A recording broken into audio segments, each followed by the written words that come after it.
In my second pregnancy, I was living in Singapore, and I don't like eating meat that doesn't come the right way. I don't like to support that industry. I don't like the way that the animals are treated. I don't think it's as good for us. I know it's not good for them. I have a lot of love and respect for life, and I want it to be done the right way. There's people that don't know where beef comes from, that it comes from a cow. I mean, they don't know. So they don't have this perspective of where we came from. So when you don't have that, then if you want to be healthy, you're gonna fall for the propaganda, right? Kids don't even know what real food looks like. In a public school right now, little kids do not know. And I'm that mom. I worked at her school. I went to her school and I worked the lunches. I was really appalled. I remember school lunch programs. We went to my stepson's soccer game, and it was just ridiculous. So the kids are out there playing, and every minute a kid falls on the field, and they're like little falling goats. They just lay there. Then everybody takes a knee. Everybody takes a knee. There's more of that than the actual game. And I'm looking around at these people who are my age, and I'm like, what are you doing to our kids? Welcome to the Built for Growth podcast. Thanks for tuning in. Today, I have two very special guests, which is funny because originally it was only going to be one, Candi Frazier. But I was listening to her husband and he interviews so well, and I realized they're a package deal and they are a power couple. And so I feel like this interview was electric. About the fact that he is a type 1 diabetic. We talked about a primal way of eating. How would we have done it as ancestors? And how do we mimic that way of life today? Should you work out? Is that really important? Is that where your physique is made? And Candi had some really interesting things to say. I mean, she's tall, she looks like a supermodel, but she's pretty outspoken about the fact that she doesn't really work out, not in the way that you might think you would need to in order to get the physical appearance that she has managed to do through primarily diet. We talk about protein and meats and the difference between protein bars and protein powder. Are you doing yourself a service with those, or are you doing a disservice? We get a little bit into kids, like how to get them to eat a little bit better, and it was just great. I think you guys are really going to love everything that we dive into in this podcast. So once again, thanks for listening. Today's episode is brought to you by Timeline's Mitopure Gummies, a strawberry flavored dose of cellular energy. And if you haven't heard about cellular energy, you're missing out. I feel like it's the missing link for so many people. And I'm going to talk more about it. So listen up, and thank you to Timeline for making this episode possible.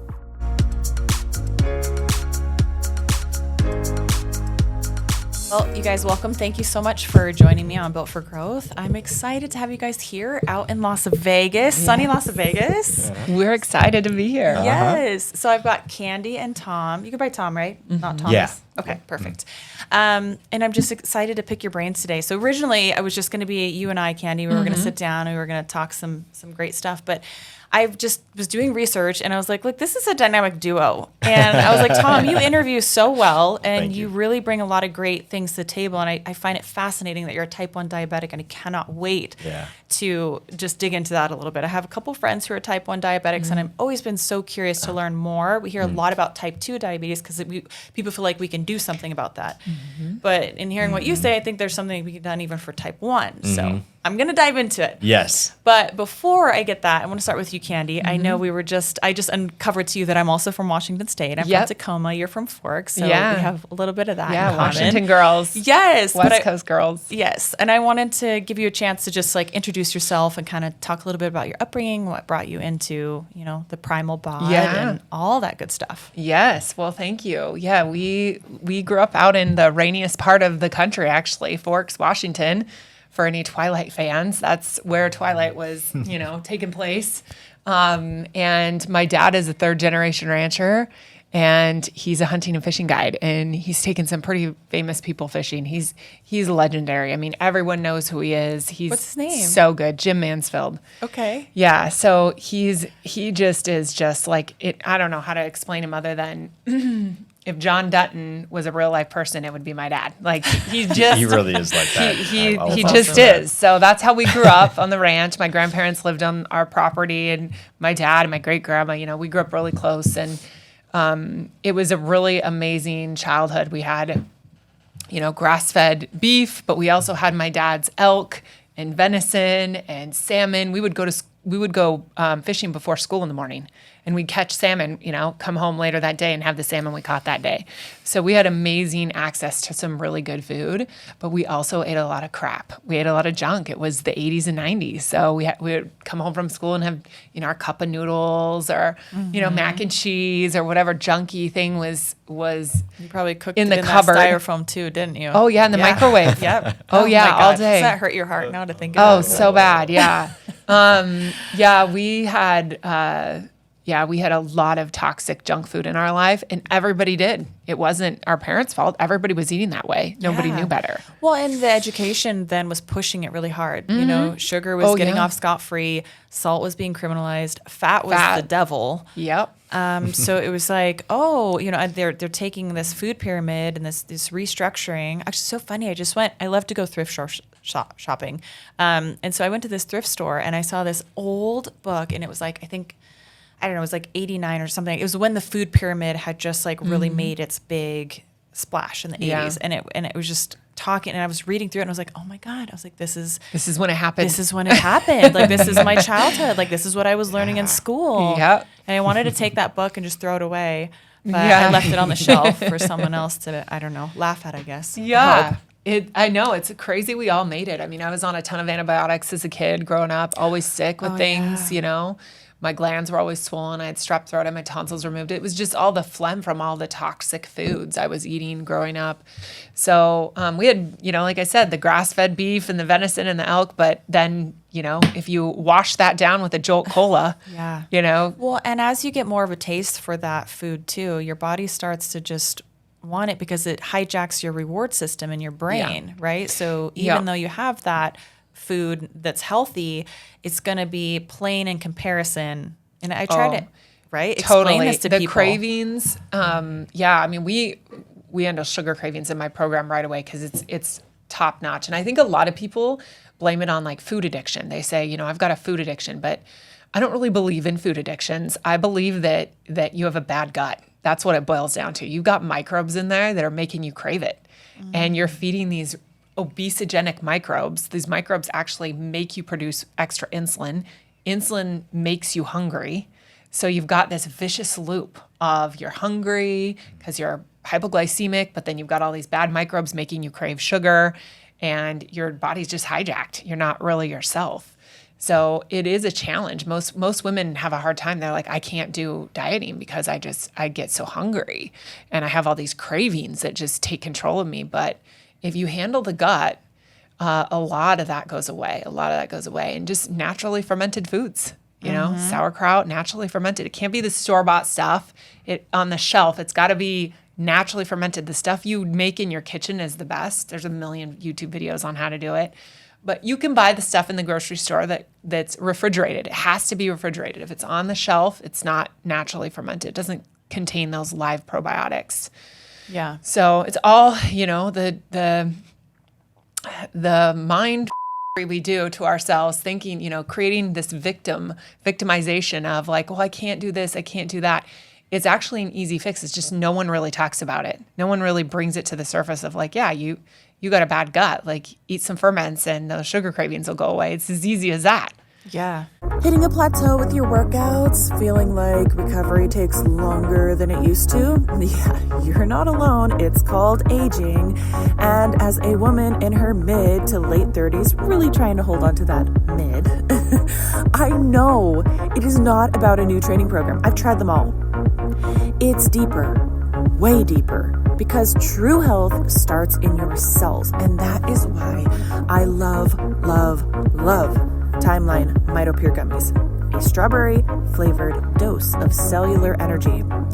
Here's a few reasons why I decided to try Mitopure, and there are many more, but it increases muscle strength by 12% after 16 weeks, delivers 6 times more urolithin A than a glass of pomegranate juice, #1 doctor-recommended urolithin A supplement. It's NSF certified. That's huge for me because I don't like anything in my supplements that I don't know about. That's what NSF certified means. It's free of major allergens and artificial ingredients. And Mitopure is the only clinically proven form of urolithin A. So maybe you're wondering, what is urolithin A? Well, It is the only known substance clinically proven to trigger a crucial recycling process within our cells called mitophagy. Urolithin A helps fuel your cells from the deepest level. And as I mentioned, I freaking love it. It boosts my muscle recovery and I just feel younger. And maybe I even look younger. I'm trying to convince myself of this, but I definitely don't feel like I look like a woman who is approaching 40. So it is about these little health hacks on top of healthy lifestyle that I think do the trick for me. And I have learned it's really about taking care of my body at the cellular level. So if you're interested, then I recommend giving MitoPure gummies a shot.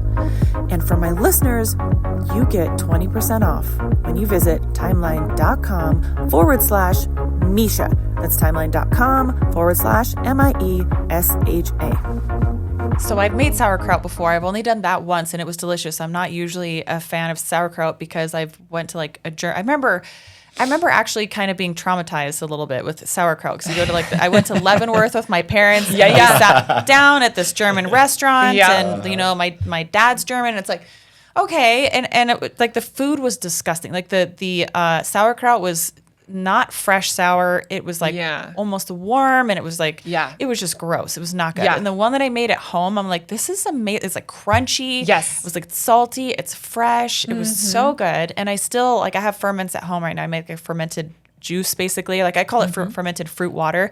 I just stick pineapple and I put honey and then I let it ferment and I make these little, probiotic drinks and I'm like, that's what my kids drink. Like they don't drink soda. They don't drink, awesome. These other things, but they drink the ferments. Okay, Tom, I got to bring you in because I know you have got a ton to say on this. So talk to me a little bit about your background, about being a type 1 diabetic and kind of how you guys, came to be in and what you do in the clinic and how you help people. That's a lot, so I think, that where do I start? So I think that, the life-changing moment for me was when I was 15 and I was diagnosed with diabetes. I was on the mainstream path just like everybody else around me. And all of a sudden, I have this thought in my head like, okay, I'm diabetic now. So what can I do that's going to mitigate like long-term consequences, long-term health issues that's going to happen to me? So I was like, all right, well, there's got to be a way. So I started to develop an interest in natural health. And for a while, that led me down the path of veganism. And there's a whole chapter of my life there that I wish I could close, or erase because it didn't do me any good. But I've always been interested in natural health because it always felt like the tool that was going to allow me to, like I said, mitigate being type 1 diabetic. So I went to school for accounting and finance in college. I was a CPA. I was a financial statement auditor for years. I was an investment banker, so I was a registered representative of a broker-dealer at a small boutique investment bank. So I was a business guy, right?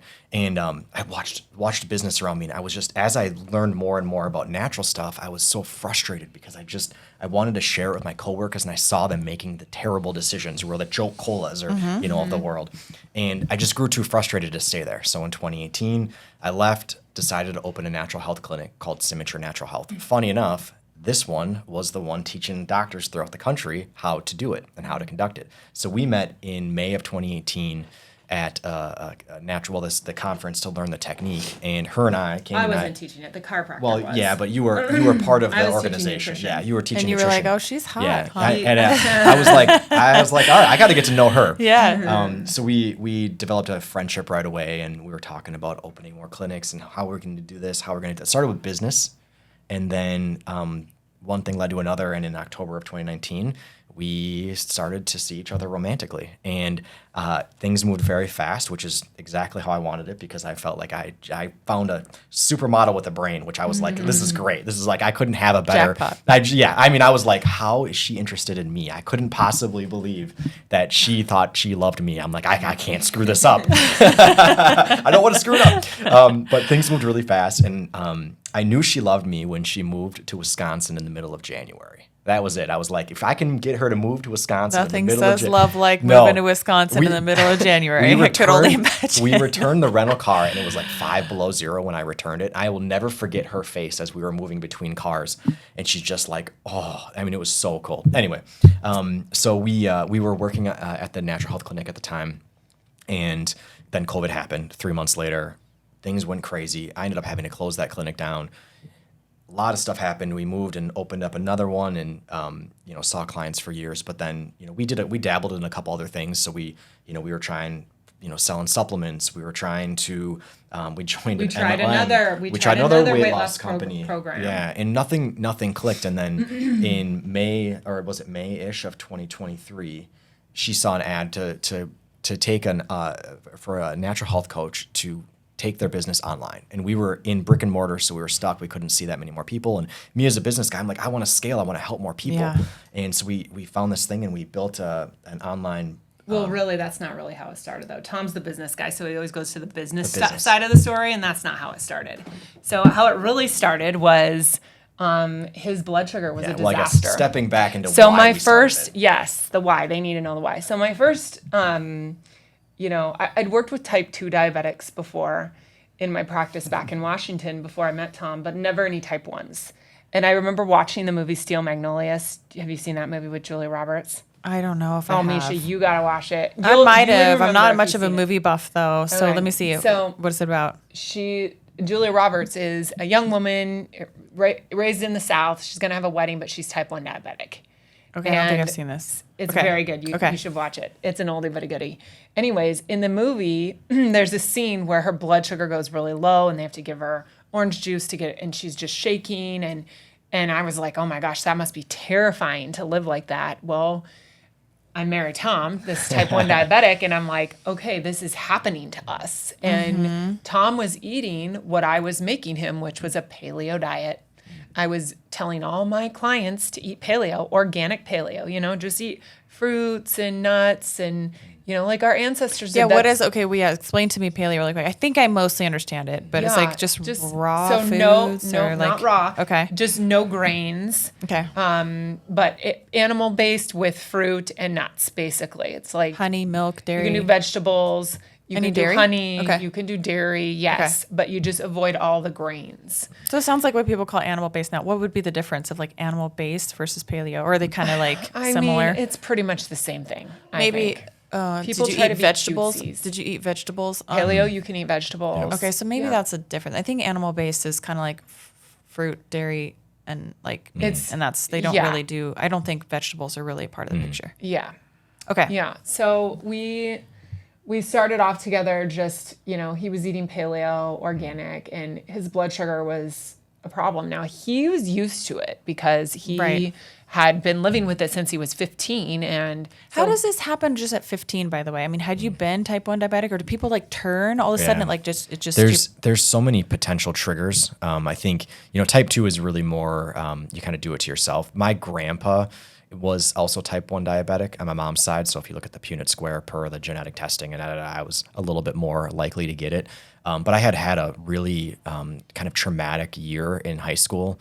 And I had gotten sick. I gotten like really sick right before I got, like a few months before I got diagnosed. And I mean, it's conjecture, complete speculation. I really have no absolute proof, but I feel like what happened was I got really sick and my immune system somehow got confused and then started attacking my pancreas. And so there's a lot of different theories on what could trigger type 1 diabetes. But I think for me, it was a lot he was probably incredibly vitamin D deficient. That doesn't help. Deficient in iodine, And there's the interesting thing is in India right now, they're printing more type 1 diabetics than any other country. And why is that? Because they're moving into blue lit facilities. So that's another interesting thing that relates right to vitamin D is you start to change our environment, our everything around us, and you're exposing fake light and all this fake stuff. And now you have India that is creating more type 1 diabetics than anywhere else. So there's a lot of things that kind of compound. And so I think I just happened to hit an unfortunate series of events.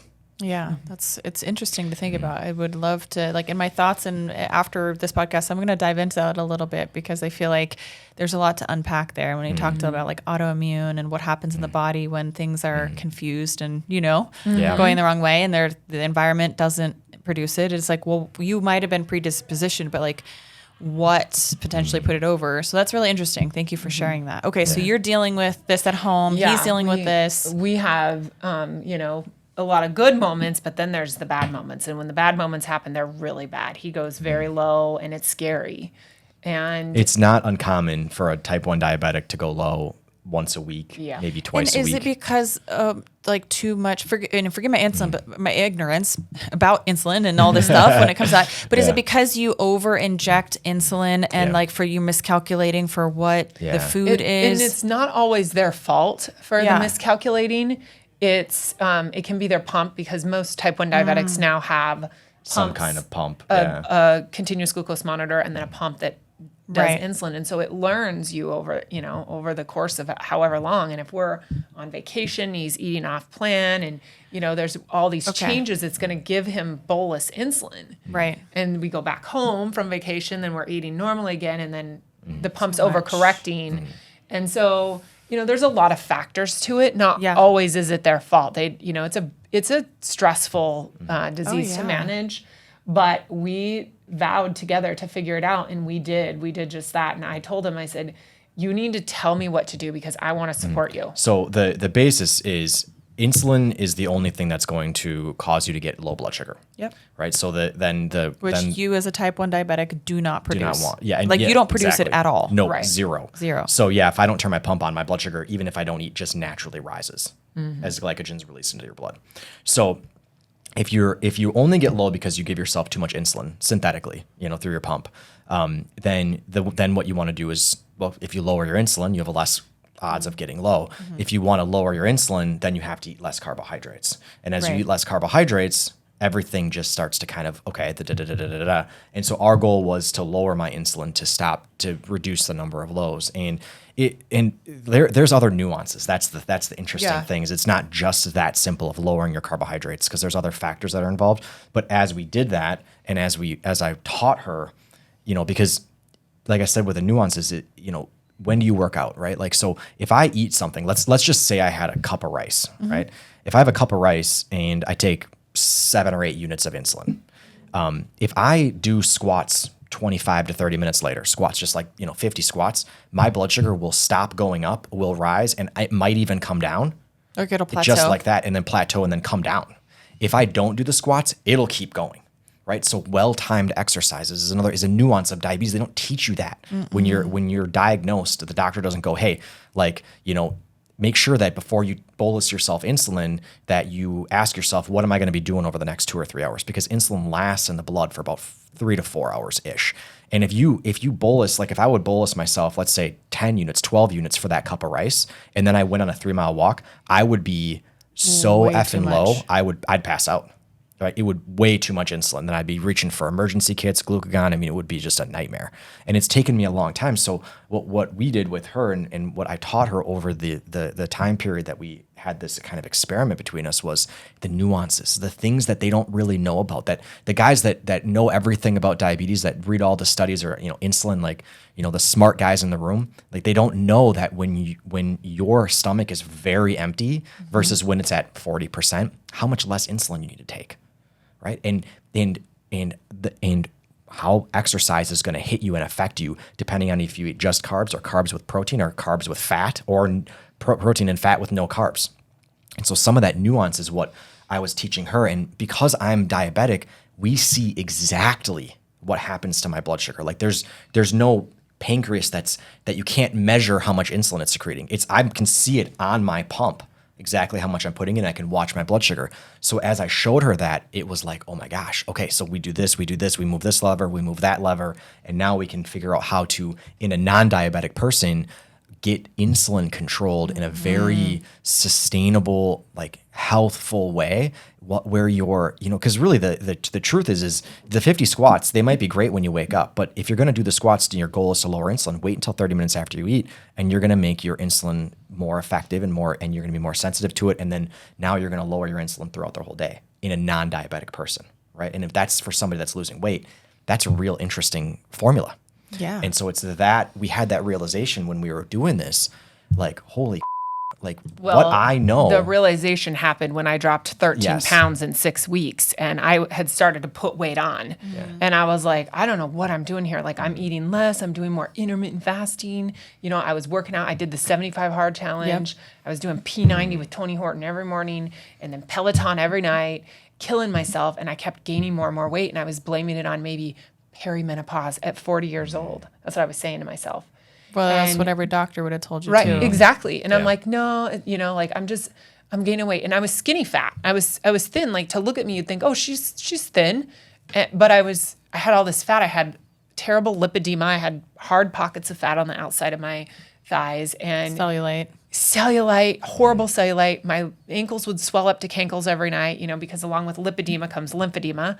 And it was horrible. And so when Tom and I started working on his insulin, and I basically did everything he did to keep his insulin so that he had to give himself less insulin so we'd have less lows.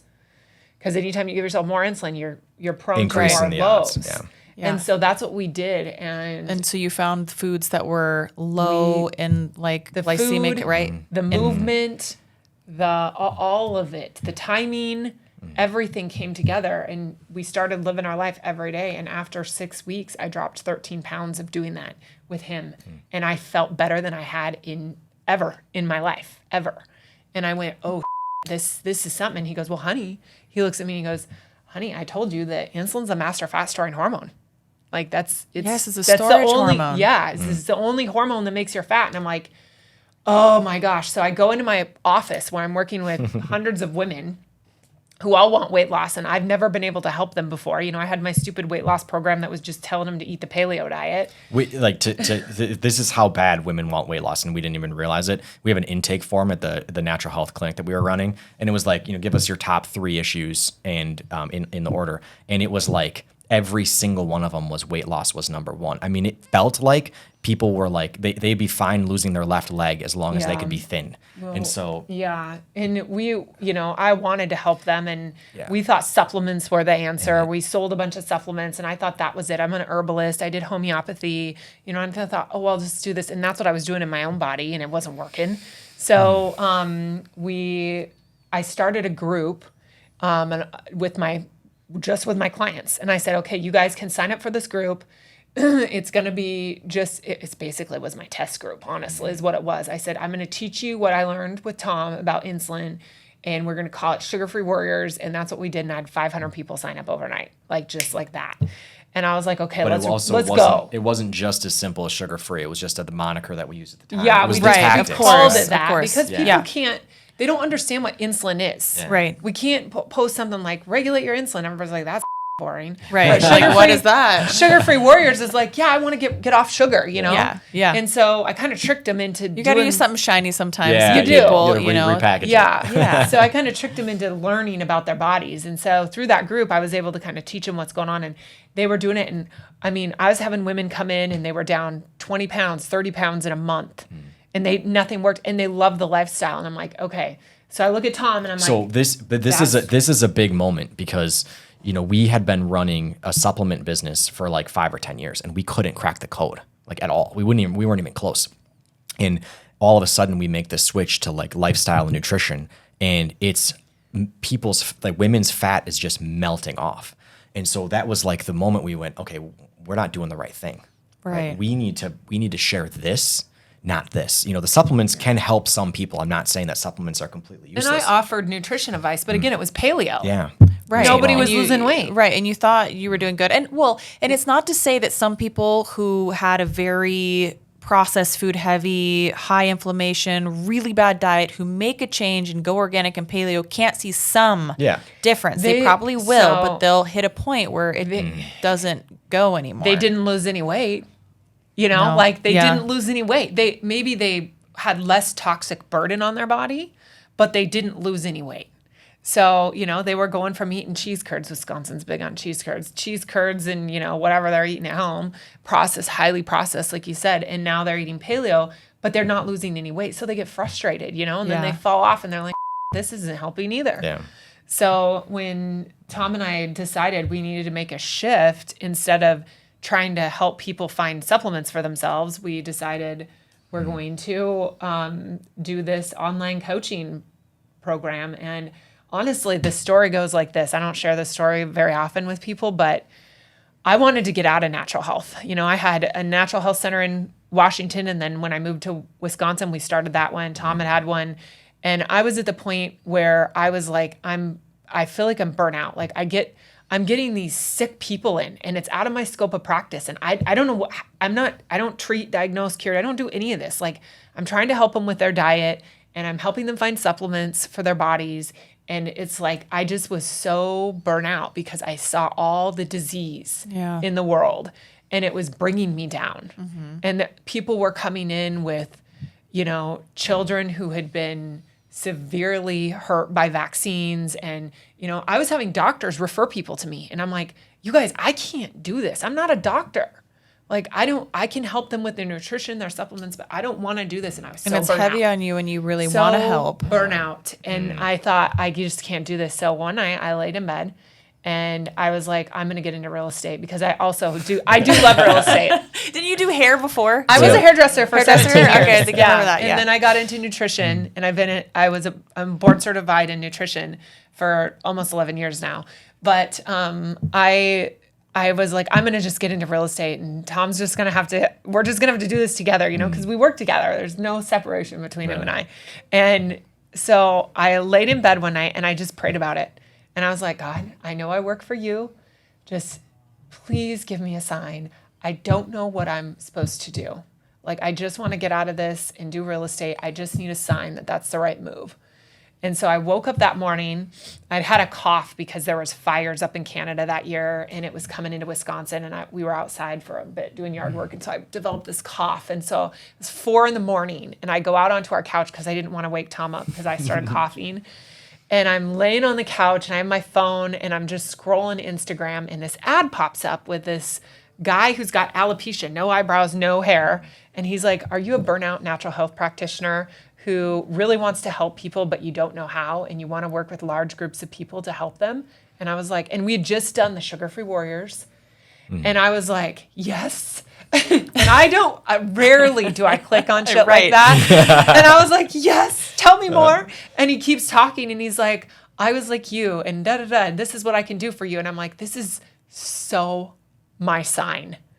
And so Tom got up like an hour later, and I'm like, honey, watch this. And he's like, we're doing it. So we signed up for his discovery this call guy's or whatever. discovery call. And we're like, okay, we need to know how to do this. So go ahead, honey, tell her the rest. Okay, yes. So now we're back to the story where I skipped over a lot. So thank you for catching that.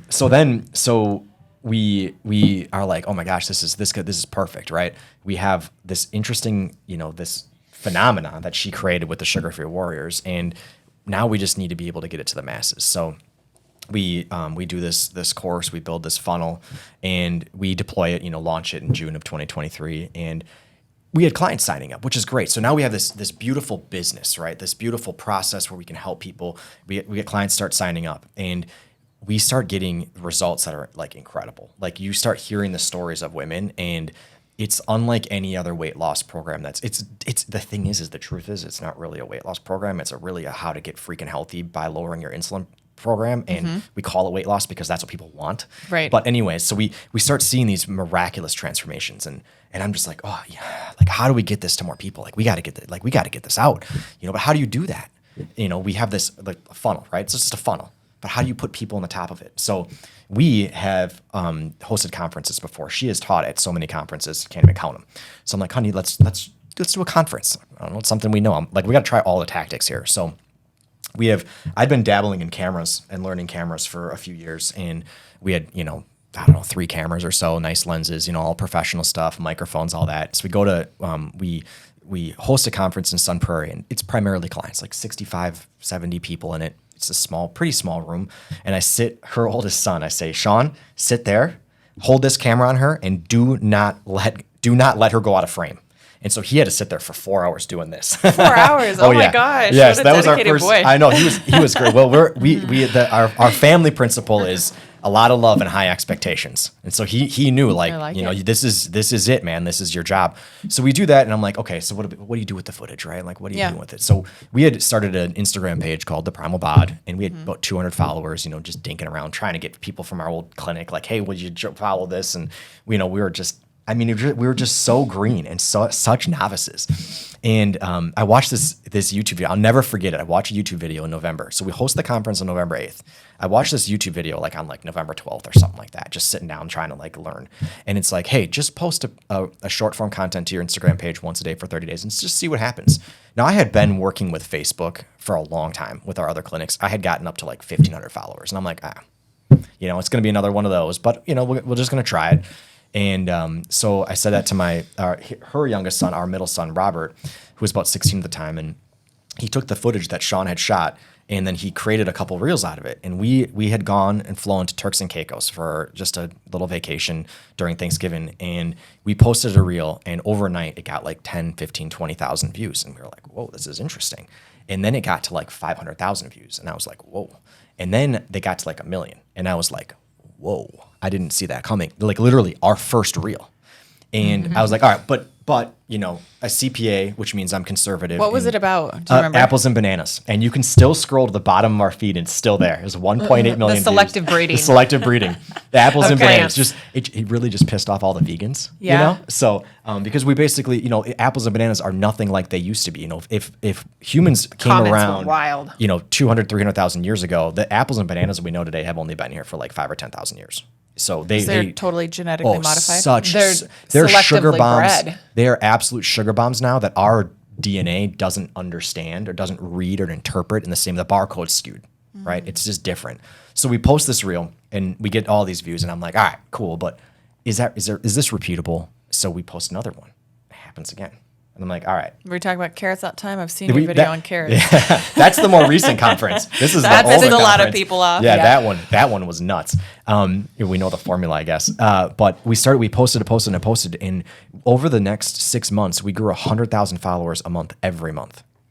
And I was like, okay, I think we have something here. So during this process, we started attracting new clients to this business we call Primal Bod, and it's just because the truth is that in a world that is now run by the religion of science, where studies are the new Bible. Yeah. We believe that the best homing beacon, the best beacon of truth, the best way to really guide where you should go is where we came from. Right? Studies, you can find a study for anything. You can find a study that tells you to do one thing or the other. Yeah, and so people end up chasing their tails sometimes and trying to find. And that was never the intention of a study. It was to tell you what to do. It was always to corroborate what you find naturally, right, through your intuition. So even Albert Einstein famously said something to that effect, where basically intuition is the master and science is the servant, and that's the way it's supposed to be. I love that. Yeah, That's it's really powerful. It is. It That's is so good. That's what I talk about too. I say you got to learn to listen to your intuition. People ask me, of course, I'm not a doctor either, but I think I've figured enough stuff out that sometimes people are like, Miesha, how do I get healthier? How do I lose weight? Or where do I start? Obviously there's a myriad of suggestions, but one thing is go for a walk after your last meal of the day. Stop eating 3 or 4 hours before you go to sleep. Yeah. At least 2. And go for a walk. Yeah. 10, 15 minutes. Let's just start there. And then get morning light in your eyeballs. Let's do that, Start because there. that's pretty easy, right? That's not a heavy lift. And then get some sunshine on your skin. Those are the few things that I tell people. And then it goes on, eat more meat, eat a lot of meat, eat these things, and I try to get people, to make the changes that they're ready for, but it's the low hanging fruit that makes huge difference, markedly. And especially, when I'm in my training camps and it's sometimes I even have to pull muscle off, I have to pull a little bit of muscle because my body fat's so low and I've still got to come down a little bit in weight. Yeah. And so, how I do that is by making sure insulin is low all the time. And then my calories, I'm burning a lot of calories through training, but it's insulin. And insulin, it will also rob you of your growth hormone at night. So people don't realize that, they don't feel good. They're not recovering. They're not the back injury, that chronic back thing or whatever is never getting better. It's well, you're aging. So growth hormone's coming down anyways. Don't work against yourself. You do not want high insulin when you're going to sleep because you won't produce the growth hormone that you need. Or melatonin. Right, all the things. Do you need another job by any chance? I'm into it. You can be our marketing girl. You know this better than we do. This I know firsthand. And it's so true, and it makes such a big difference. And I have another friend of mine, too, who had... she had diabetes of pregnancy. What is that called? Gestational. Yeah. Diabetes. And so she would go and walk. And one time she's like, look, I was only going to have 1 slice of pizza, but I had 2 slices of pizza. And so she's like, I went for a 30-minute walk. She's like, and my blood wasn't taking insulin.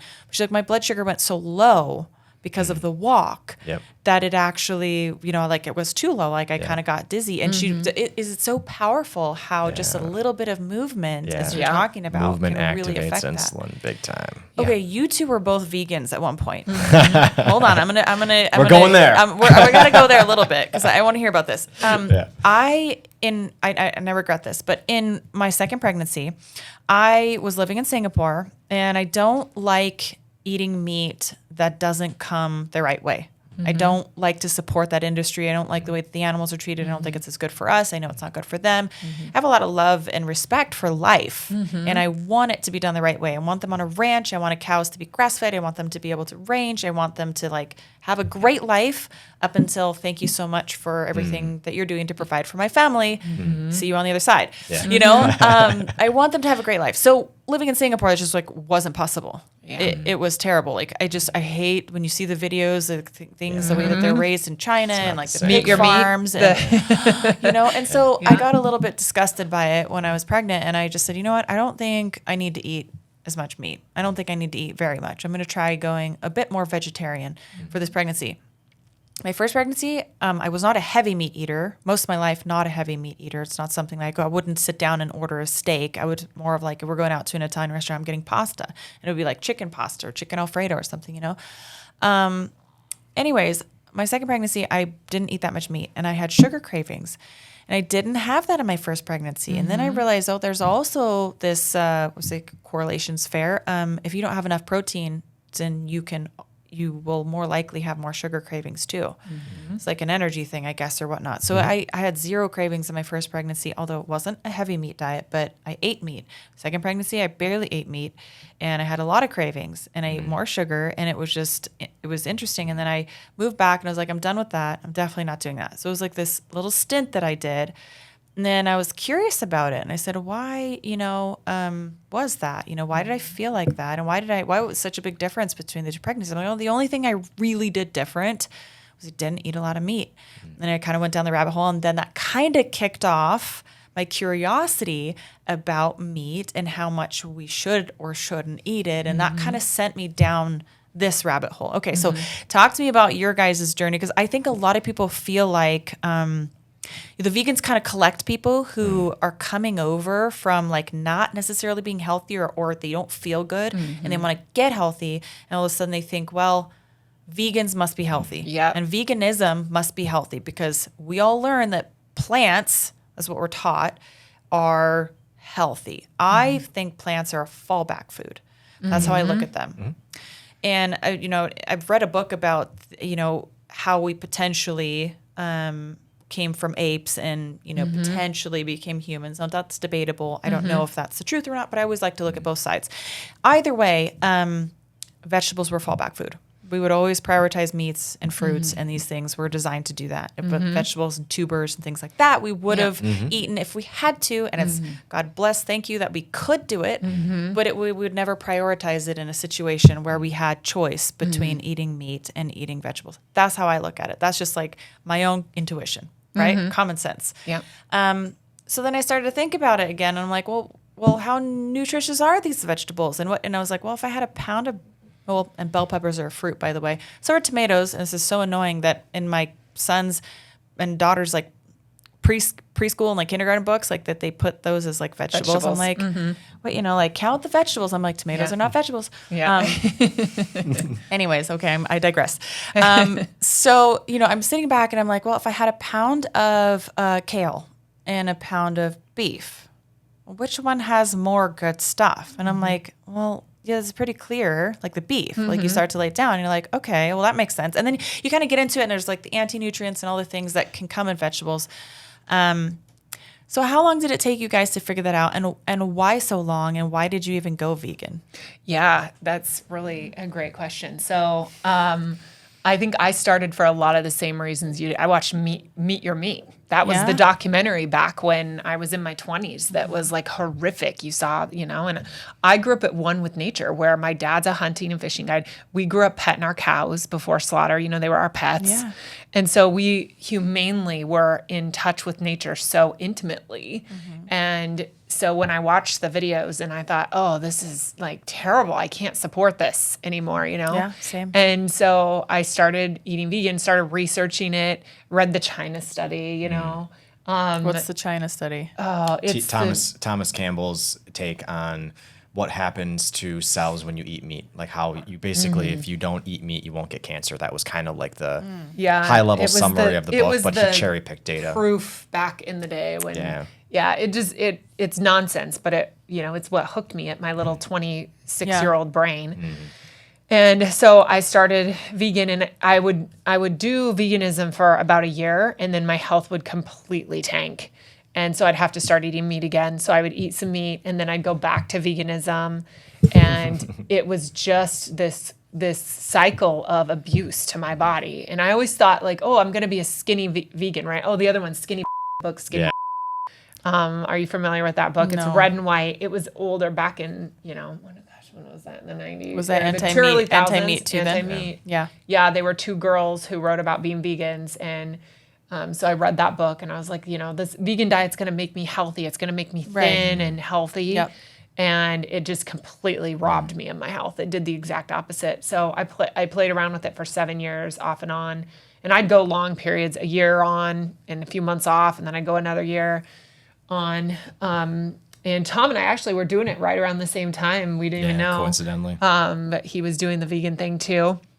Of course, his blood sugar was a disaster while he was doing it all the time. So I believe we had to do that. We had to experience it because now it has, my life has taken me here. Yeah. So I can speak on it. I was a vegan for 7 years. So when vegans talk to me about it, I shut them down right away. And I believe just like you do, we're the apex predator. Where you put any group in the wild together, they're going to be hunting in a matter of 2 days. They're not looking for plants to eat because there are no plants to eat in the wild. We've selectively bred these plants to grow in gardens, but that's not wild food. And that isn't what we ate as we're domesticated humans. Not to mention the vegans are winning the propaganda war. I mean, just truthfully, right? Like at least definitely at the time that the veganism was healthy, right? So it's just when you don't have the perspective of where we came from, that beacon of truth of our primal DNA, when that's void in your brain, which most people it is, they have no. I mean, there's people that don't know where beef comes from, that it comes from a cow. I mean, they don't know, so they don't have this perspective of where we came from. So when you don't have that, then if you want to be healthy, you're gonna fall for the propaganda, right? You're gonna fall for the studies, and the vegetarians and vegans have been winning the propaganda war for the last 30 years. Yeah. Right. So what happens, right? You don't have the beacon of truth in your mind, and you have this over here. So you just go that route. And I had been, as type 1 diabetic, I told you, I wanted to do whatever I could to mitigate the long-term effects. And here I have this propaganda coming at me, and I'm like, oh, well, if I eat meat, I won't get cancer. Or if I eat plant-based, I won't get cancer. Okay, like sign me up. That sounds great. And then I do it for like 5 years. My blood sugar was all over the place. I felt like I was probably not an organic vegan, and admittedly, right, if you're a junk food vegan, that's probably not much better than just being a standard American diet. But even when I ate really clean vegan stuff, I didn't feel good. I didn't feel right. I was protein deficient, and that's a whole nother topic, by the way. I can now look and see, you can spot a vegan like a mile away. I mean, they string bean arms, string bean legs. That's not primal. You're telling me that looking like that means you're going to have a better chance of making your DNA go forward, it looking like a string bean? No, you want to be strong and fit. And I found that same thing. I was working my butt off doing P90X, trying to eat vegan. I could barely keep muscle on. And finally, friends and family talked some sense into me. I started eating eggs, and I started feeling better. And then I started eating some meat, and I started feeling better. And then I fell back into, for a long time, kind of like pseudo paleo, but then it was when, and now I'm jumping ahead, but it was when I went from trying to avoid and mitigate diabetes to mastering insulin. That was the thing. That instead of trying to like run from it in a way, I faced it head on. And when we did that, that's when my health turned around, and that's when we made our discovery. So tackling insulin, facing it head on was the solution. Huge. Yeah. It was really, really it was the most serendipitous thing that ever happened. So we have anecdotal evidence, or kind of not empirical study evidence, but we have me as a sample size of one. However, One guinea pig. Yeah, one guinea pig. However, I've had diabetic friends, and what happens to me happens to other people. And I have a pump with that can show the CGM. So we have this anecdotal evidence. Insulin's really expensive right now too. I imagine you use a lot less of it now. Yeah, I went from when I was vegan, I went from using it depended on the week and how much I exercised, but it could be easily 45 to 60, 70 units of insulin. And now I will go through, I can 25 on a low day and 35 on a high day. So I'm probably 30% down, 30 to 40% down. Now you still need insulin. This is not a, I don't want to paint insulin as the villain. Right. Insulin Actually, isn't it's a the good hormone. yes, Yeah. but it's this. There is in just the like cortisol. People freak Yes, out and think exactly. cortisol is terrible. You need Cortisol it. has a place. It has a place. The Just doesn't need to be bodybuilders around all the time. The bodybuilders, though, have now made people think that you need a lot of insulin because they say you have to have all this insulin to grow your muscle. But it's you just need this the right amount. And the truth is when you are eating either carnivore or keto carnivore or whatever that version of that means to you, where I have found that I take between 30, 25, and 40 units of insulin, when I eat like that, that's when everything in my body works the best.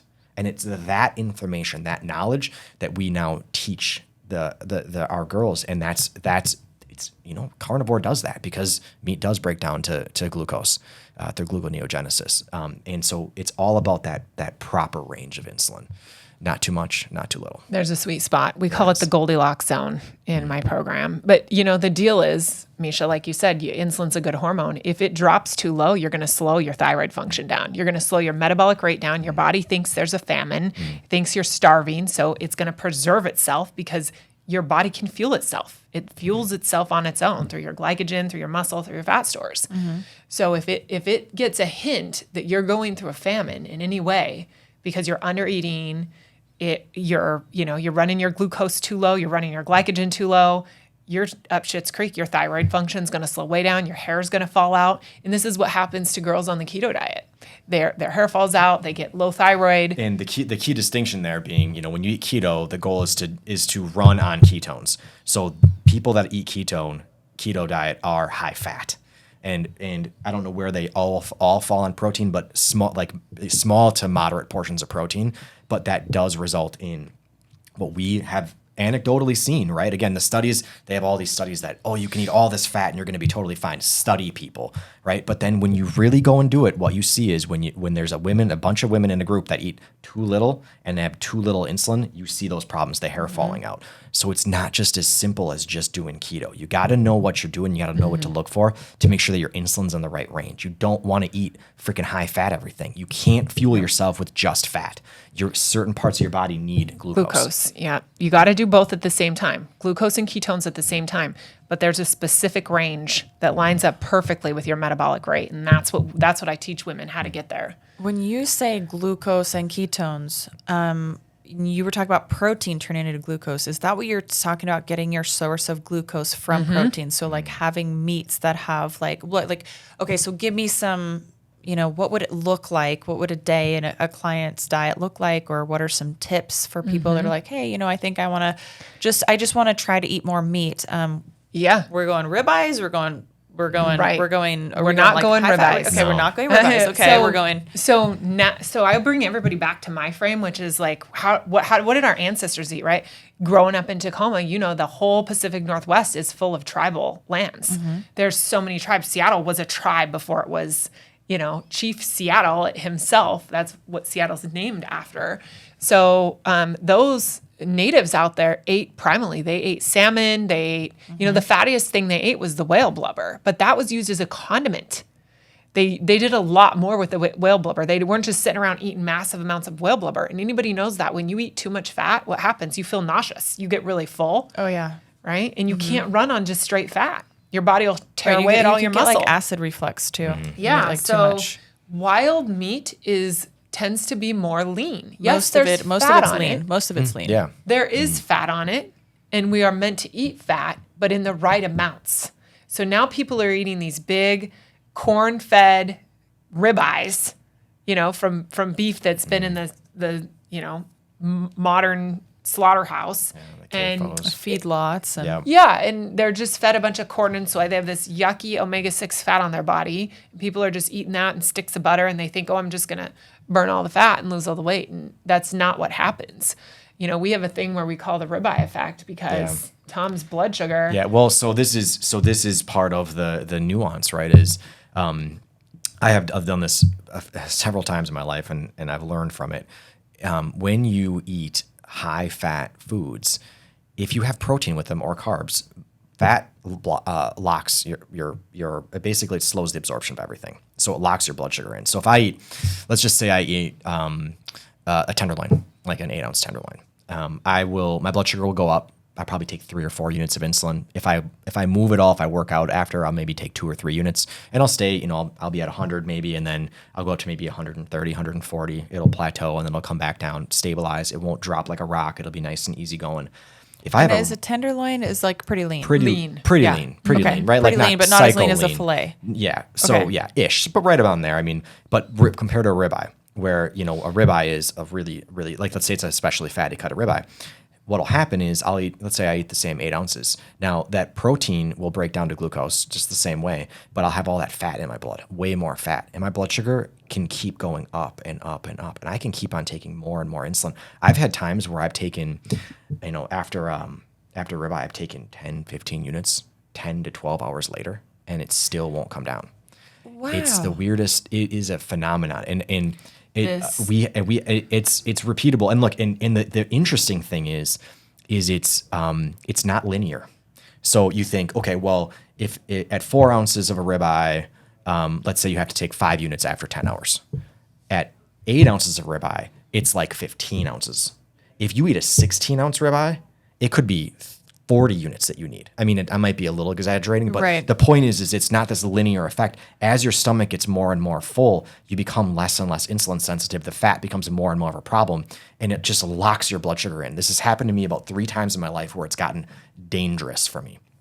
It happened after I ate a big ass ribeye one night, like a big one, like probably like 16 to 20 ounces, and I couldn't get my freaking blood sugar down. It happened to me once when I ate a can of nuts when I was a financial statement auditor. I ate like you know those dumb cans of nuts. This was like 15 Like years sweet ago. nuts or just no, they pure? weren't even sweetened. That's the crazy Yeah. thing. They weren't even like the They're just salted yeah, canned they're just nuts. but I ate a But they're shitload fat. of They're them. high fat. High fat, and I had just had some kind of like, you know, it's just one of those dumb moments. I had probably just eaten lunch, and I had some, you know, maybe 30, 40, 50 grams of carbohydrates, and then I go back to the office, and I'm just sitting there and not thinking, you know, throw a half a can of, you know, jar of nuts down, and my blood sugar went to 415. I didn't get it down to the next day.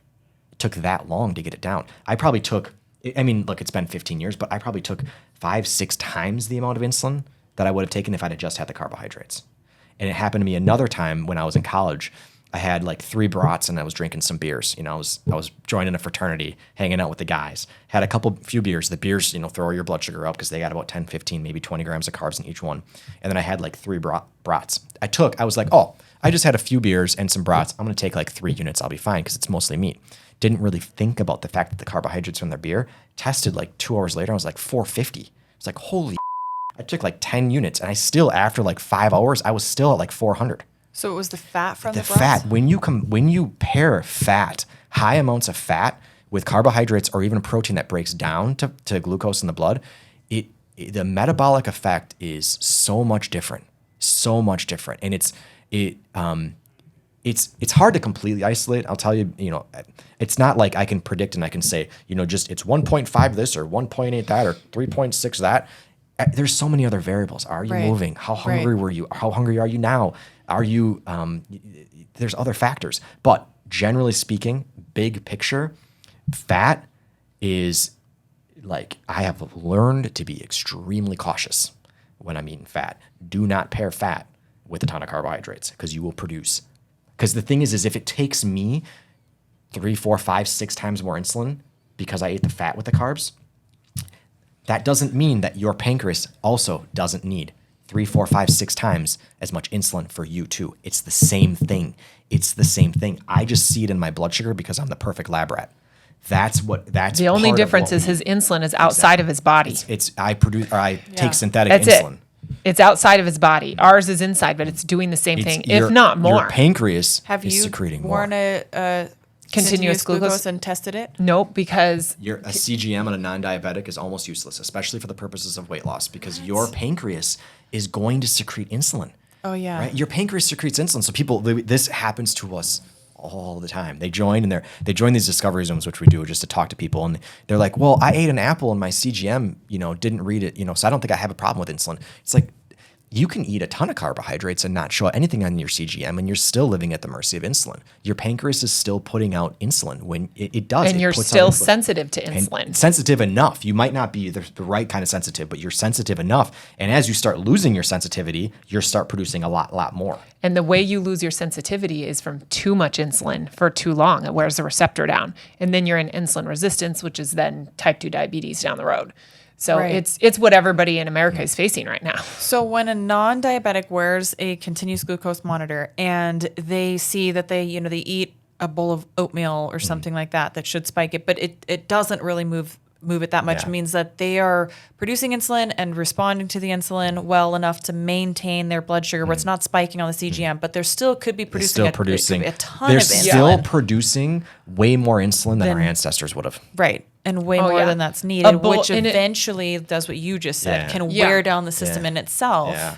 Oh, yeah. In a bowl of oatmeal, that's like a bowl of ice cream on Tom's blood sugar. Yeah. It's all the same. Might as well. Yep.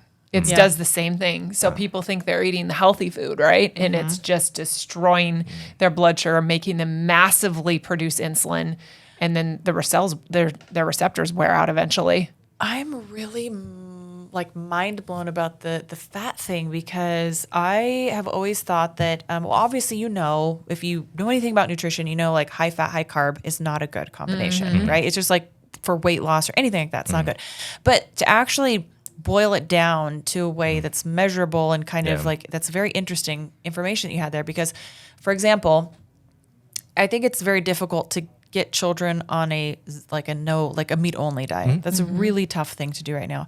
I do my best to feed my kids eggs and meat and these things in the morning for breakfast. But we'll take yogurt, we'll make smoothies. I use blueberries because I know they're lowest on the glycemic. So I don't do bananas or anything like that, or mangoes. Smart. I always try to do like a lowest, but it's like meeting in the middle.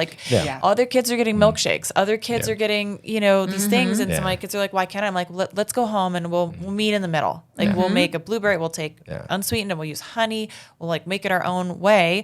But I was under the impression that I was like, well, if I throw a half of an avocado in there, that this might help blunt some of that, that spike in insulin, right? That's what I thought that fats would help blunt the spike, which... Not so much. Okay, this is interesting. Look, so if it does, it's an order of magnitude less important than you think it is. Okay. Right. So this happens all the time where people have these preconceived ideas of I've heard one. I'm going to put your rice in the freezer and your blood sugar doesn't go up as much, or sourdough doesn't do the same thing as.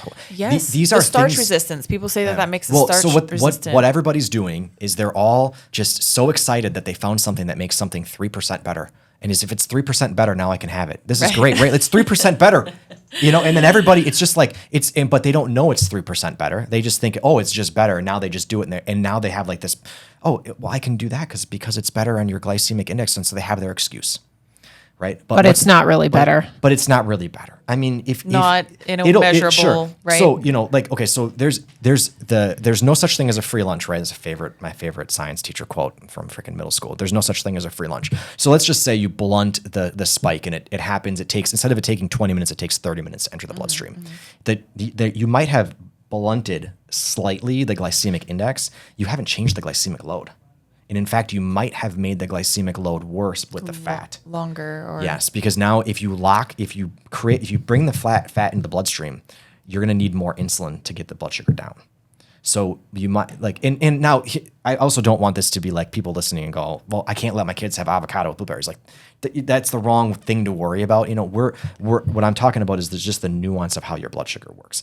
Half of an avocado with blueberries for kids ain't going to be that big of a deal. They're young. They're in maintenance phase. Yeah, but I just want to pick apart the concept that I had here. I had this idea that fats are going to help blunt blood sugar response. But it doesn't but really... does it help because if you had like a Snickers bar, for example, you know, and it goes way up and then way down. Like there's something really negative to the crash. Like I've experienced that before too, where it feels terrible. So like I'm also kind of curious, like, okay, well, so maybe it stays here and it kind of, or like, or it's like this with the fat, like slowly kind of going up, but maybe then does it kind of like slowly dip back down and you don't get that horrible come down. That is the argument for eating the fat with stuff. But then there is, and all of that is that with the goal to avoid that low at the end, the crash. But what you're doing in between isn't good.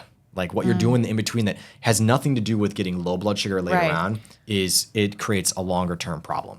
Okay. So it's blunting is if you want to know something that blunts, it's protein. Yeah. Protein will blunt the rise and the fall. Okay, so how do you feel about protein powder? I know you're not a big fan. But I want to ask you about it though, because a lot of times women will come to me too, and they'll be like, you know, well, I'm making this smoothie and I'm putting protein, and I say, this is what I say. I was like, look, it's still sweet. It's still going to cause like you need to go more savory, right? That's what I recommend. And I had a friend of mine, bless her heart, who just told me that she has cancer. And I'm like, oh my God, this is like everybody right now. I feel like every time I turn around, like people are coming down with cancer or infertility. And it's like, something is clearly wrong with the food. Okay. I know we're on the same page here. But she was like, Miesha, what kind of bars do you recommend? And I said, I don't. I recommend meat sticks. Like if you need something that's like a go item, like, you know, grab a meat stick. She was like, you know, I like meat sticks. I just never really thought about that. Or grab some jerky, you know. And I'm sure there's, you know, levels to this where you could even get better than that. But I was like, look, that's a start. Like go that direction. Forget about the bars. Forget about the sweet stuff. Yeah. But okay, so let's say that if I am going to make my kids a smoothie and I want to improve on, maybe rather than a half of an avocado, would you say that a scoop of protein would be a better happy medium than... Like, or what would be your thought on that? So protein is pulverized, right? It's dry and pulverized, so it will spike your blood sugar pretty quickly. In a powder. In a powder. So what I would recommend, make it sweet too. Like I wish it was. So you can get unflavored.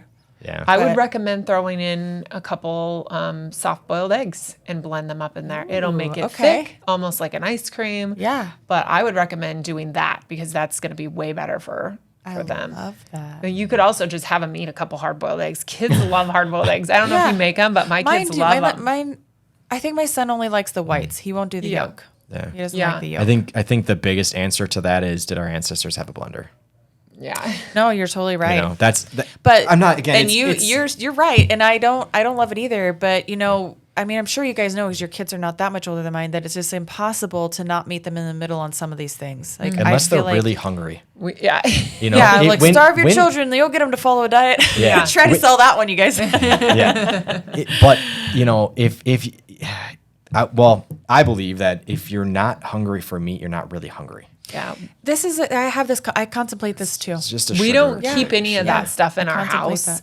You know, we just keep our kids have yogurts. That's kind of like their treat. You know, they'll eat a yogurt. Like unsweetened? Or are they sweetened? They have, we buy the Icelandic. Some of them are flavored with fruit. And they are sweetened, but I think they're 10 grams of carbs per yogurt. Yeah. They eat fruit. They will eat fruit on occasion. We keep some berries in our house when they're in season. But, you know, in the winter months during the school year, they get meat. They get meat. They'll eat some olives or pickles. They eat a lot of ferments. They love the ferments. Yeah, my kids love ferments too. Yeah. They love it. Fiends for the ferments. Yeah. So they'll eat they'll eat all the meat. They have little containers and it's like all meat. We do little mini pepperonis, cheese, hard-boiled eggs, you know, whatever we've got in the fridge, leftover chicken, you know, leg, whatever it is. And they just put that turkey roll-ups they make, and so their lunch is all meat. They go to school with I'll do meat. Like the turkey roll-ups and I'll put like a cream cheese in them and like roll them up like that. And just, you know, kind of meet them in the middle. No, you're so right. And it's even takes me back to like little like babies and stuff like that. You know, when people are like, oh, you have to, you know, puree their food. And I was like, well, how did we do it? You know, back when? I guess first of all, we breastfed longer. They were breastfed, yes, longer until they got their little teeth, and then they had to gnaw on a piece of meat and get the juices and right until that's they could exactly how it happened. Yeah. Yeah. They were chewing on the bones. They were eating just the meat. And, you can cook meat to make it more tender. Yeah. So I'm sure that was the case. And eggs were a big staple, and dairy, yogurt, fermented foods have been around forever. Yogurt being a big one. And for how many of the years that, the hundreds of thousands of years that the little kids were eating the meat, they weren't eating just the lean meat that we cut off of one section of an animal. When we made a kill, we fed them all of it. The whole animal. The whole animal. So they got organ meat. They got they got tongue one day. They got, whatever, We call, what do we call it? Liver. We call it superhero food. Superhero food. That's what we call it. My son will eat it. He's like, is this going to give me like 1 million muscles? And I'm like, it's going to give me 2 million. He's into it. So they do pretty good. But I think this inspires me a little bit to just level up. I remember when my daughter was going to, she went 1 year to public school, and I was like, this isn't it. I was at kindergarten. I was like, this isn't it. I'm not doing it. Yeah. And I figured something else out. And now she attends Apogee, which is an amazing program. Have you guys heard of that? Oh, I've heard of it. I don't know anything about it. Really. It's just incredible. It's based on a Socratic method. So they do debates every single day. They learn how to disagree respectfully and how to like change their mind with new information, which I believe is a sign of intelligence. Yeah. Right. Critical think. Right. If we just get stuck in the way we want to be because we'd rather be right than we would, learn something new and be better. Yeah. Then I don't think that serves any purpose for anybody. So I love that they have these little debates every day. They focus a lot. So it's kind of like think like Montessori, but a lot more, I would say like American, like pride in our country, and learn how to like shake people's hands, learn how to look people in the eye and move your body. That's a big one. They work out every single day. So That's where awesome. the other ones, I feel like what I found with them, because I was looking for alternatives, is that they're very artistic and they're learner driven, just like the school she goes to, but they don't focus on the physical movement. And also, I kind of like the idea of kids doing dangerous things safely. Yeah. Yes, right? totally. Like they need to learn how to do things. Yeah, we in got a to stop safe manner. helicoptering our kids. Yeah. My gosh, I mean, it's I tell feel them so bad the for soccer them. story, the soccer team. We went to my stepson's soccer game, and it was just ridiculous. So the kids are out there playing, and every minute a kid falls on the field, and they're like little falling goats. They just lay there. They don't get back up. They just fall down. They're not hurt. Yeah. They're in no danger. They just lay down. Then everybody takes a knee. Everybody takes a knee. And then the coach comes out. Oh, everything's okay. The kid gets up. Everybody claps. And everybody claps. Yeah. There's more of that than the actual game. And I'm looking around at these people who are my age, and I'm like, what are you doing to our kids? What the heck? We were not raised like this. Yeah. We were not raised. I mean, we were doing some really crazy, stupid when I was a kid. And it was fun. My dad put me on a motorcycle when I was 5, and I drove it. He put me on the handlebars and said, go. And I drove it right through a barbed wire fence. Like, that is what we were doing when we were growing up. And we survived. Yeah. And we're good. But these kids are so afraid to do anything. They're not outside anymore. They're on their iPads. They're under the blue light. They're eating processed foods. And you can see, because now it used to be you had one fat kid in your graduating class. And now it's triple, 4, 5, 6 times that. The kids are obese now. And kids shouldn't be obese. Those two words should not go together. Yeah. It's frustrating and it's disheartening to see. I'm also not for every kid getting a trophy. Yeah. Yes. Because I, again, think that we do more harm than good with that. I mean, sports, first of all, are not meant to be inclusive. I'll just say that. Like, they're not meant to be. But if you give every kid a trophy, the problem I have with that is that you don't help a child distinguish what they're actually good at. Yeah. They think they're equally good at everything that they do. Yeah. And that's not fair, because children we all are going to have things that we excel at. I'm going to have something different than you both. Yeah. And like collaboratively, that's what makes the world an interesting place. Yes. Like if I think I'm as equally as good at, at shooting hoops than you know, way taller than me. And I'm like, well, I'm just as good. I want to try. I got everything you got out of it. It's like, then I think as a child, this doesn't help them to distinguish, like, oh, I'm not as good at this, even though I'm putting away, but like, look how great I am at this. Like, I'm going to go here and I'm going to excel, and this is my passion. This is what I want. So I think there's certainly things that we have to collaboratively just wrap our minds around, helping our children be their best selves. And you guys have definitely inspired me to level up my the diet for my kids and everything. I think I do a pretty good job, but there's room for improvement because it's just hard nowadays. Though, do your kids get picked on for like their food at all? Do they ever come home and complain about that, or be like, "Why can't I have this?" Or do they feel any? I know they're a little bit older than mine, but my daughter, she got picked on. Like I would send her, with like goat cheese and meat and avocados and, like just things like that. And the kids didn't know what it was. They did not, they genuinely like, what is that? Yeah. And they would like pick on her, and sad. she's 5 at the time, and that was hard for me. And it was like, oh man, like these kids don't even know what real food looks like. And like in a public school right now, little kids do not know. And I'm that mom. I worked at her school. Yeah. I went to her school and I worked the lunches. Yeah. And I cleaned the for tables you. and I did it. And I was like, I want to see what this is about. Yeah. And I was really appalled. I was really the appalled. school I mean, I lunch remember program. school lunch programs. Yeah. I mean, it's just like, it's like the pizza's like cardboard. It's like, and the pizza sauce is like pure sugar. And then the cheese, if you could even call it that, it doesn't even like melt on the top of it. Yeah. I mean, it's just like, this is what It's we're garbage. feeding It's our so kids. fake. Yeah. It's actually the like largest like fast food chain Yeah. is public Good way to schools. put it. Yeah. Yeah, people think it's McDonald's and Taco Bell and Burger King. No, it's like what we're feeding our kids literally every day. And then teachers wonder why they can't concentrate in school. Yeah. They It's a can't behavioral concentrate. problem. Let's Yep. put them on Ritalin. Yeah. It's their fault. They've It's got like, ADHD. maybe it's not. Maybe it's not. Maybe it's the Yeah. environment. We're Right? Like asking we're the not wrong helping. questions, right? Right. We're not asking the right questions. Yeah. And when there's the beacon of truth, right? You go back and you ask, what did our ancestors do? And then you start asking the right questions and you start making changes the right way. Look, if your kid's going to eat a little bit off the plan, probably not going to hurt them. Our goal, 90%. That's amazing. 90-ish percent of their food, their calories, their energy needs to come from meat. If there's a little bit of blueberries, like ain't gonna kill them, right? Yeah. It's just not. If they have a freaking carrot, carrots are fake. They came from Queen Anne's lace. Our DNA does not recognize them the way that people think they do. What do you But guys if they do eat for one, it's not gonna birthdays? kill them.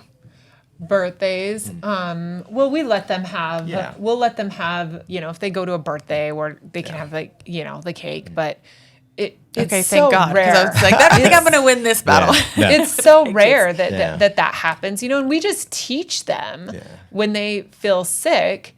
We're like, okay, well, it's how have you been eating lately? I do the same. How have you been eating? Because that's why you don't feel well. Opportunity for them to learn. And it's we don't need to promote orthorexia either, where everything has to be perfect all the time. Right. Right.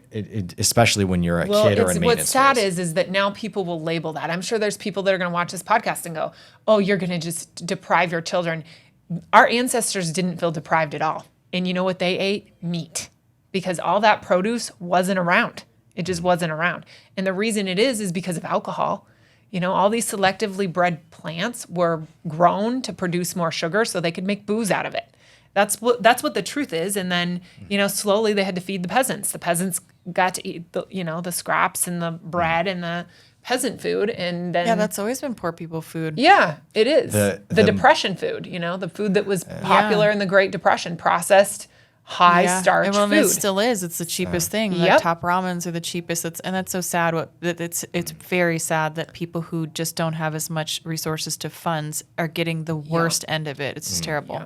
The most interesting thing I think we've researched over the last 3, 4, 5 years, understanding this beacon of truth, as I call it, right, is the nomadic cultures.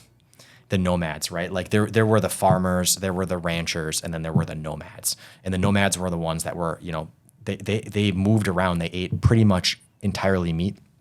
And naturally, they grew stronger and taller than the farmers. And so then they would take over society. This happened with the Mongols. It happened in several other places of society. Vikings. The proof Vikings, is already there. If you really look at it, the proof is already there that when you eat basically meat, but you like 95%, let's say, meat, you grow taller and stronger and smarter, and you become the aristocrats. You become the high society because you're bigger and stronger and smarter. So, I mean, if you just open your brain up and you go and study that, it's like it's already happened over and over and over again in history. Mm-hmm. Yeah, one of my earliest podcasts, we talked a little bit about when meat got introduced, like how our brains grew, and that's like when we really became Like we became smarter and like that became more prevalent. Yeah. And then if you look through the cultures that have had more meat, they're bigger, stronger. Like where, you know, you look in like the Philippines or something like that, they don't really have like access to like a lot of red meat. They eat a lot of chicken and stuff like that. But it's like, it's just interesting. I never really thought about that before. So I definitely think there's something to that. Okay. We've got to wrap up, unfortunately, because this is amazing. And I was like I knew I was going to get to everything. So let's do this again. But Candi, you've been pretty open about like, you don't work out. Okay. You look amazing, but like, what do you mean by you don't work out? And then why don't you work out? Because I mean, do you walk? You like just live a physical life? Yeah, Like I'm lazy. That's why I don't work out, because I'm super lazy. It's easy to be when you follow this plan. You don't really have to do much in the terms of movement, but I do. I actually do. Tom and I are avid walkers. We wear weighted vests. Usually I'll do a weighted vest walk, you know, one day, you know, twice a day. And then the next day we do walks with sprints. So I do sprints, 100-meter sprints. And so we kind of alternate. And then for the last year. So the message of us not working out isn't untrue. Yeah. She got to where she got. She went from 148 to 133 pounds without working out. Yeah. So just want to be clear I'm about lazy. that. I'm lazy as shit. But I don't do. We've added more. So but we've always been walkers. We've always been walk people. And so I do walk quite a bit. And then recently I started trying to lift some weights. I suck at it. My sister's a personal trainer, so she's been working with me to try to do more. I'm strong. I just am like, I'm so lazy. And so we're putting a gym into our basement, and this is going to be my motivation to get my ass in the gym and start working out. And I'm excited to see what happens to my body once we start this, because I already am very strong. You know, like I have a really strong core. I can walk with my, 40-pound weighted vest on and walk for, miles and miles and do great. So I'm strong in my core, but I know I need to do more. I need to stretch more. I used to be big into yoga. I exhausted myself. Years of running long distance, doing stupid HIIT classes, the insanity, the beach bodies, just work Peloton. Like I just did so much. I'm like, no, I'm tired of stressing my body out. I need to just chill. And so that's what I've been doing the last 3 years, and it's working great, because 90% of our physique is our nutrition. And, yes, movement is so, we were at Cirque du Soleil last night, and we're looking at the acrobats, and we're like, they're so fit. Yeah. They're so fit. What show did you guys see? The Mad Apple. The Mad Apple. Oh, okay. That's the only one I haven't seen. Was it good? It's good. Yeah, okay. It's really good. But, their bodies, they're so fit, and they just move so freely, and I'm like, I want to be like that. So we're building a dance studio in our new gym, so I'm going to start dancing with my stepdaughter. But I think that one of the things that is the perspective that we have is there's a lot of, in the weight loss world, which we're in, there's a lot of fear about how much you have to work out to get the body that you want. And when we say 80, I say 85%, she says 90% of your physique is nutrition. What we mean is 85 to 90% of good is nutrition. If you want to now you want to have some fun, you want to get a little ripped, you want to put some muscle on, you want to look like a Cirque du Soleil, then hit the exercise a little bit harder. Now, do the right things. Long distance running ain't the thing, right? Statistically or scientifically, is validated by some data, especially some of the visceral fat stuff we've been researching. But yes, add the exercise on, but the message is you don't need, we're speaking primarily to women in the menopause, perimenopause stage, and they're 30, 40 pounds overweight, and they don't need to start the gym torture cycle again. That doesn't need to be the reality. So that's why we say we don't work out, because she didn't need to go and do the gym torture cycle to go from 148 to 133. And then once you get rid of that extra layer of fat, especially visceral fat, because visceral fat blocks your ability to put on muscle. Once you start lowering that visceral fat, you can start on put healthy muscle on. That can all be done with just good nutrition. And then you got the asterisk of exercise. Now you can go another level. Yeah, and fasting. Fasting plays a role too. You want to, like you said, you don't just want to feed and build all the time. You want to go through periods where you're not, so you can trigger human growth hormone. You can trigger cellular autophagy. Just like we would have been back in the day when we had a couple of days where we didn't get a hunt, didn't get a kill. Yeah, we got to mimic. So that's what we do. We mimic what we would have done in nature. And I don't believe our ancestors were out. They lifted heavy things because they had to. They sprinted because they were chasing after a hunt. Yeah. They weren't going to go out and run marathons. They weren't going to let their energy out in that way. You know, their energy was priceless to them, so they were going to contain it. And I think that so many women are just letting their energy out all day on these in the gym or on these HIIT classes. Yeah. And they're completely burn out their adrenals. They're drinking coffee to try to stay awake. Their hormones are tanked. They have no sex hormones. And plus they're operating in a state of stress. That's why we're building a dance studio, because dance is so primal. It's such a way to move your body, but be in a parasympathetic state because you're having fun while you're doing it. You're not just whipping a tired horse. Yes. I love that. Yeah. That's great. You guys are awesome. You're awesome, Miesha. Thank we you. love you for your work. Thank you so much. There's Yeah. so much information here. I think the audience is really going to take so much away from this. And I appreciate you guys just being open and talking about everything and your experiences, however anecdotal some people might say that it is, I think when we share these experiences, right, we have an opportunity to say, well, let me see how that fits into my life. And let me see what that does for me. Let me pay attention to the signs. Let me see if your experience is a type 1 diabetic, because I believe you just have to get it right. Yeah. Right? But we can learn a lot by what your right is, because your right is where probably we all should actually be sitting. Just Yes. it's like a life or death thing for you. yeah. Right. It's like if we mess up, we just get type 2 diabetes if we keep doing it, right? Or fat or a miserable You're right. life. But Yeah. it's like, but you have to be really dialed in. So I think what you say is very spot on. So anyways, thank you guys again. I appreciate it. Yeah, And thank you for enjoy having your us. concert tonight. Pleasure. Awesome. You're going to see. Kenny Chesney. Okay, fine. Yeah, the Sphere. Stoked. Enjoy. Thank you so much. Thank you so much, Miesha.